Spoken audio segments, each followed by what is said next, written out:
A massive explosion rocked a port Saturday in southern Iran, killing 4 and injuring at least 516 people.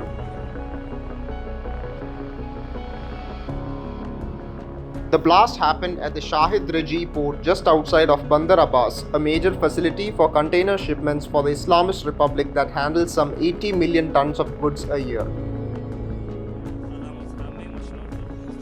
Authorities offered no cause for the explosion hours later, though videos suggested whatever ignited at the port was highly combustible. Rajaei port is some 1050 kilometers southeast of Iran's capital Tehran on the Strait of Hormuz, the narrow mouth of the Persian Gulf through which 20% of all oil trades pass.